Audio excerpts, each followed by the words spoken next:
Welcome, everyone. Oh my gosh, it's early for me. I'm recording this much earlier than normal. So sorry, my voice may be a little harsh, but I'll keep drinking this coffee next to me in order to get through our episode in Dictionary Basics. Yeah, I just realized you probably don't know, but I'm kind of an evening YouTube maker. But we're mixing it up today.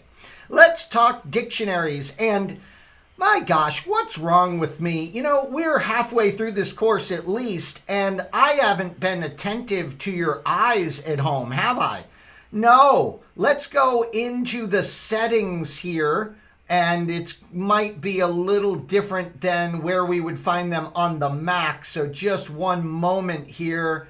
I want to look for the overall settings. Options, configure idle. Here it is. And notice on the highlights tab, we can do a dark theme. Come on, Anthony, change the mode of your idle shell. All right, here we are in the dark mode. But that's not really what we're here for. We're here for, of course, to talk about dictionaries. So let's go ahead and take a look at what a dictionary is, why don't we? Yeah, so let's jump in and pull up an example that I've created for us today on Dictionary Basics. And notice I didn't want you to have to watch me type. So I built these dictionaries, on my own time, so to speak. Notice I create an English to Spanish dictionary. So there's our variable, English_Spanish. And what's it going to store? It's going to store a dictionary. And I did this example first because notice a dictionary is just that, a dictionary. So English to Spanish, dog is perro, cat is gato, and mouse is raton. And I'm very proud to say that I came up with that out of my head because for whatever reason, I remembered those definitions from my high school Spanish class. All right, how about phone numbers? Notice I have a string for what we call the key here, and then I have this big integer for the value. And that's really what a dictionary is. It is a listing of keys and values, a key and a value. Notice we can create an empty dictionary, and then we could fill it with definitions, of course. And notice here's another way to create a dictionary that a lot of people like to do because it's easier to read. So notice this is called hanging indenting. I create my variable and set it equal to the open curly braces that we use with our dictionaries.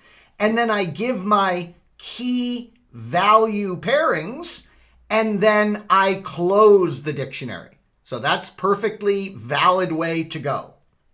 And then how about number dictionary? Yeah, I just wanted to show you that, there's no strict rules here. So here my key value is 10, 20, 30. Those are my key values. And my actual values for those keys are listed. Now, by the way, one more thing. I'm sure you've noticed very specific syntax here, right? We use a colon between a key and its value, and we use commas between the key value pairings. By the way, notice that dictionaries aren't really about order. Yeah, when we were dealing with lists and we were dealing with tuples, those are what we call sequences, where you're going to have these values in some specific order. Dictionaries aren't really like that. Dictionaries, sure, we could order them, we could manipulate them, but the whole idea here is it's not necessarily a structure we're going to iterate through. It's a structure we're going to go and look something up inside of. Now, with that said, I will teach you how to iterate through dictionaries, and we can do that, but it's not their primary function like we have with sequence type data like our lists and our tuples. Okay, now how would we look something up here? Well, how about we do a simple print and I say, oh, we can pick any one of these, right? How about we pick the English-Spanish dictionary? So I'm going to say print English_Spanish, and sure enough, in brackets, we're going to specify the key. And notice the key is case sensitive. So in order to print the dog value out of the English to Spanish dictionary, I put dog in square brackets, and guess what?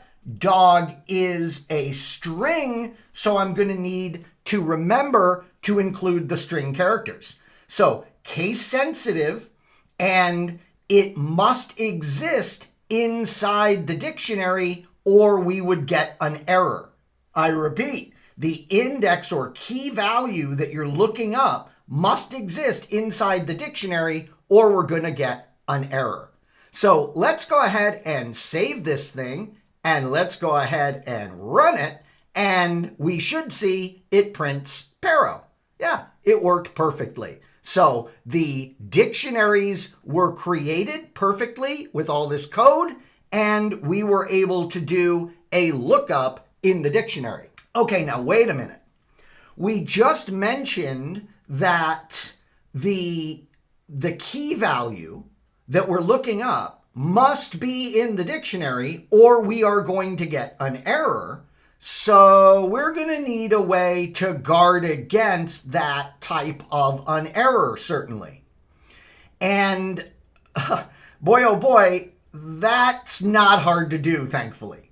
And it's not hard to do because we have the in and not in operators that you might fondly remember. So let's go ahead and pull up another example here. I'm going to go ahead and open another file that I created for us. Let me just find it here quickly. And that file is going to show you how easy it is to deal with the lookup in a dictionary to ensure what we're looking up is actually there. All right, here we have it. The English to Spanish dictionary. It's the same exact one I created a moment ago, our dog, cat, mouse. And this time we say to the end user, go ahead and give us a word. Yeah, so we have a word variable, and they are going to have presented to them, enter an English word to translate to Spanish. And then notice what we do. I'm previewing our next section of content a little bit here, where we're going to be talking about strings in Python. I do a couple of important string methods here to the word that the user is going to be providing us. Yeah, I strip off any extra characters that they may have inadvertently done after they type in the word, and I make sure the word's all lowercase. Yeah, two great string methods. Those are string methods that we're doing to whatever string the user provides. Yeah, we're trimming off any white space and we're making sure it's lowercase. Then we do a simple if-else. If word is in the English to Spanish dictionary, we'll then print the value for that word. And if it's not, print, sorry, that word is not in the dictionary. So notice how it's going to be very easy with a simple if-else loop to check for that word in the dictionary. Gotta love it. So let's go ahead and run this thing. And it says, enter an English word to translate to Spanish. I will begin with an error condition. I'll say, what's the word for elephant? And it says, sorry, that word is not in the dictionary. Yeah, let's go run that thing again, shall we? And give us an English word to translate to Spanish. This time I'll say cat. I do believe, oh, and we'll even say it in uppercase. And I think our lower method on the string will convert that to lowercase. I think it'll find it in the dictionary, and I think it will tell us that the Spanish word is gato.